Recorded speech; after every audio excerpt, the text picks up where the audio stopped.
आज एक नतून पर्वे आमी बानाबो बांगालिर प्रिय स्पंजी रसगोल्ला दिए रसमालाई। এই রসমালাই একবার বাড়িতে বানিয়ে খেলে আর বাইরে কিনে খাবেন না। আর এই রেসিপিটি থেকে আপনারা রসগোল্লা বানানোও শিখতে পারবেন। দুধ, চিনি, জল এই তিনটি উপকরণ দিয়ে সহজেই তৈরি করা যায় বাড়িতেই রসমালাই। এখানে আমি রসমালাই বানানোর জন্য 500 গ্রাম দুধকে ফাটিয়ে ছানা করে নেব। আর এর জন্য আমি লেবুর রসের ব্যবহার করেছি। দুধটা ফুটতে শুরু করলে তার মধ্যে লেবুর রস দিয়ে দেব। আর যখন দেখব দুধ থেকে ছানার জল পুরো আলাদা হয়ে গেছে, তখন ছানাটাকে নামিয়ে একটা পরিষ্কার সুতির কাপড় দিয়ে ছেঁকে ঘুরিয়ে ঘুরিয়ে জলটা বের করে নিয়ে আধা ঘন্টার জন্য ঝুলিয়ে রাখবো। এখানে ছানাটা থেকে পুরোপুরি জল ঝরিয়ে নিলে হবে না, কেননা ছানাটা শক্ত হয়ে গেলে রসগোল্লাগুলো ভালো হবে না। ছানাটাকে রেস্টে রেখে অন্যদিকে রসগোল্লার রস তৈরি করার জন্য একটা পাত্রে এই বাটির পরিমাণ 3 বাটি জল ও এই বাটির 2 বাটি চিনি ও এলাচ দিয়ে ফুটিয়ে রস তৈরি করে একটা বাটির মধ্যে রসটা ঠান্ডা করতে দেব। এই রসটাকে একদমই পুরু করা যাবে না। আর রসগোল্লাগুলো ফোটানোর জন্য একই বাটির মধ্যে নিয়ে নিচ্ছি 1 লিটার পরিমাণ জল ও এই বাটির হাফ বাটি চিনি।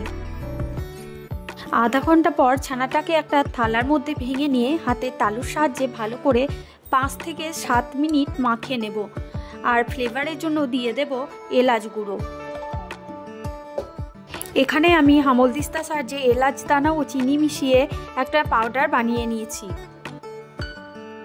এবার এলাচের পাউডারটা ছানার মধ্যে দিয়ে আরও 2 মিনিট মতো তালুর সাহায্যে চাপ দিয়ে মাখিয়ে নেব। আর থালা থেকে যখন ছানাটা পুরো উঠে আসবে ও ঘি বের হতে শুরু হবে, তখন আমাদের বুঝতে হবে ছানাটা রসগোল্লা বানানোর জন্য একদম রেডি। এখন রসগোল্লা বানানোর জন্য ছানার মণ্ড থেকে ছোট ছোট লেচি কেটে নেব। সবকটা লেচি কাটা হয়ে এলে লেচিগুলোকে 2 হাতে তালুর সাহায্যে চাপ দিয়ে গোলা বানিয়ে নেব। এবার আগেই রসগোল্লা ফোটানোর জন্য যে রসটা গ্যাসের মধ্যে বসিয়ে রেখেছিলাম সেটা ফুটতে শুরু করেছে। এখন গোলাগুলো এক এক করে রসের মধ্যে ছেড়ে দিয়ে 40 থেকে 45 মিনিট মতো ভালো করে একদম ফুল আঁচে ফুটিয়ে নিচ্ছি। 40 থেকে 45 মিনিট পর ঢাকা খুলে একবার চেক করে নিয়ে আরও 2 থেকে 3 মিনিট মতো ফুটিয়ে নিচ্ছি। দেখুন রসগোল্লাগুলো একদম ফুলে গেছে, দেখতেও ভারী সুন্দর হয়েছে। এখন আগেই তৈরি করে ঠান্ডা করতে রাখা রসের মধ্যে রসগোল্লাগুলো এক এক করে দিয়ে ডুবিয়ে রাখছি আধা ঘন্টা। এবার ওভেনের মধ্যে একটা বাটি বসিয়ে তাতে নিয়ে নিচ্ছি আধা লিটার দুধ, 1 চামচ মতো সুজি ও কিছুটা মিল্কমেড ও ভ্যানিলা এসেন্স দিয়ে একটা মালাই বানিয়ে নিচ্ছি।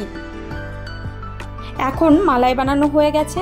এবার রেস্টে রাখা স্পঞ্জি রসগোল্লা থেকে রস বের করে ছোট ছোট বাটির মধ্যে রেখে উপর থেকে মালাই দিয়ে দিলেই তৈরি হয়ে যাবে স্পঞ্জি রসমালাই। আমার এই ভিডিওটি ভালো লাগলে লাইক ও শেয়ার ও চ্যানেলটিকে সাবস্ক্রাইব করে দেবেন। আর যদি হাতে সময় থাকে তাহলে একবার বানিয়ে নিন এই ভ্যানিলা রসমালাই বাচ্চাদের জন্য।